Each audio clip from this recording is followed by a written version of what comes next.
Hello my friends, this is Amner Hunter from AmnerHunter.com, the place where you can get tons of free resources, content and tools for music production and guitar. Thank you very much for being here and welcome to this new video. Today we're checking out a new VST amplifier from Mr. Vadim Taranov, now known as VTAR Amps. I think hands down this is the best amp simulation of a MESA BOOGIE amplifier that you can get for free ever, period. Vadim Taranov has been making great stuff over the years. He has tons of experience programming VST amplifiers for rock and metal mostly. In this video I want to share with you how to download it and install it. Also I want to walk you through the features of this amplifier. And last I want to show you how it sounds in a full mix and also break it down for you how I mix these sounds and guitars. Let's get to it my friends. We are here in VTAR Amps blog. This is the new plugin. It's called PROTO 4. I need to mention that it's only available for Windows. It's available in 32 and 64 bits.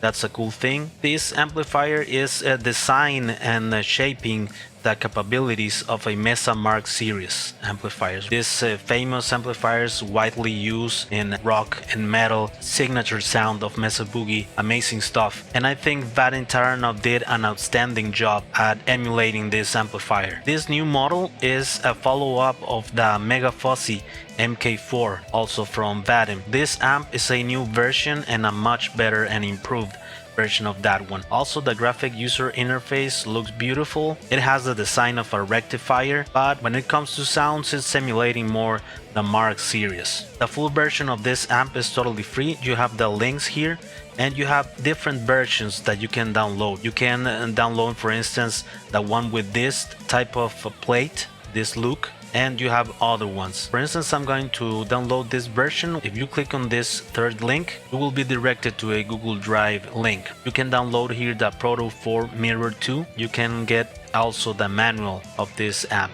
The download is very quickly. Just click on this arrow pointing down. The download starts and let's just wait for it to finish very quickly. So we open up this folder and we get inside the 32-bit version, 64-bit, and the manual. What you need to do now is extract these folders and the files, the .dll files. You'll need to copy and paste them into your VST plugin folder, the one that your DAW is being routed to, the path that your DAW follows to track the VST plugins. Alright, for me it's usually on the program files folder, and inside the VST plugins folder are the 64 bits version, and here where it says program files x86 you go to the VST plugins folder within this and you install the 32 version. Once that you do that, you open up your DAW and it should be recognized by it. Let's go to the DAW. I have put the amplifier on a group track of guitars. I sent the left guitar and right guitar to this stereo group or bus track. These are actually the settings that I used. So let's go over the controls that we have here. First, this knob is the low frequency gain. This is the high frequency gain. This is the main input of the signal that is going through this amp. Next up, this is the overall and general gain knob, the distortion. This is the power amp drive, the distortion of the power amp itself. This is the main output, the general output of the amplifier signal. This bass knob is of the low frequencies before the power amp, the mid and the treble the same. These knobs, the depth and presence, work together when this switch is on the power amp drive. It's also low frequency but in another part of the spectrum, and the presence knob to boost or cut frequencies in the upper mids and high end part of the spectrum. You have very useful the stereo control. That's why I can put this amplifier on a stereo group track. I toggle this switch to stereo and that way I only use one amp for both guitars. Very useful. Right here above you have the preamp switch. You can turn it off and turn it on. The power amp drive, which gives tons of character. Very cool to have it on. The fuzz knob is to enable these two knobs here. Brownness is the character of the fuzz and fuzziness is the amount of fuzz. And this last knob here is the fizziness that you can introduce to the sound. For this video I didn't use these controls. This last switch enables the oversampling, right, in high quality and low quality. If you have a good CPU, you can put high quality here. Let me explain you what I like to do with the guitars. Let's see the inserts here. I have the amplifier. I don't have any overdrive before this or anything. It doesn't need any overdrive to tighten the distortion or something like that. Next, I'm using Pulse, the impulse loader, and I loaded one of the impulse responses of the package that I have for free.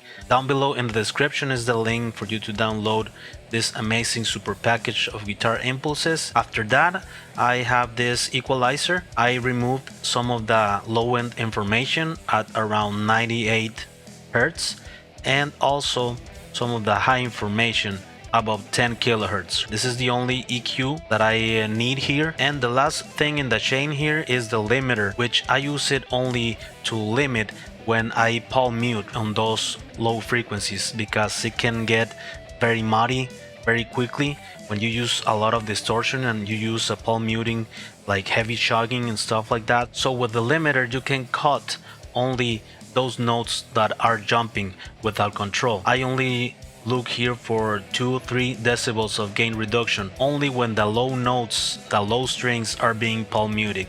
This works great, right? In the master channel I used a very simplistic approach. I have a low pass filter at around 40 Hz only to remove those super low frequencies that we don't need, and I have a compressor with this low attack, fast release, low ratio of around 1.5, and just looking for 3 to 4 decibels of gain reduction here on the whole mix with the guitar, bass and drums, right? And at the last one in the chain I only use a limiter. I put the ceiling at around minus 0.3 decibels. I'm getting around 3 to 4 decibels of gain reduction here just to make the mix a little louder. Let's check out how it sounds on the rhythm guitars.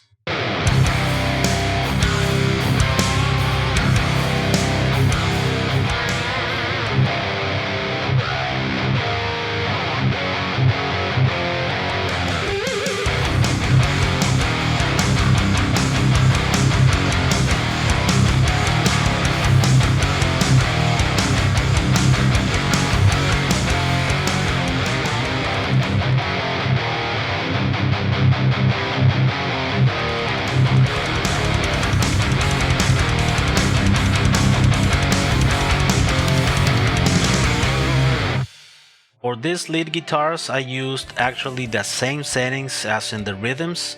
As you see here, the channel of lead guitars is being sent to this guitar bus. I have PROTO 4 here, the beginning of the chain, then pulse using the same impulse response from the super pack. For the lead guitar I like to use the high pass filter higher here at around 140, so we can cut that low frequencies that we don't need. I'm also using the same limiter just to cut some peaks and have the guitars more in control. And this is the delay that I used, this free plugin that I got from Waves on Black Friday. This is a delay and reverb plugin in one. On the master channel, the same thing, high pass filter at around 40 Hz, the compressor to control some of the dynamics of the full mix, slow attack, fast release, ratio of 1.5, and just getting here 3 to 4 decibels of gain reduction, and the limiter at the end just to make the mix a little louder. Let's go ahead and check out the lead guitars.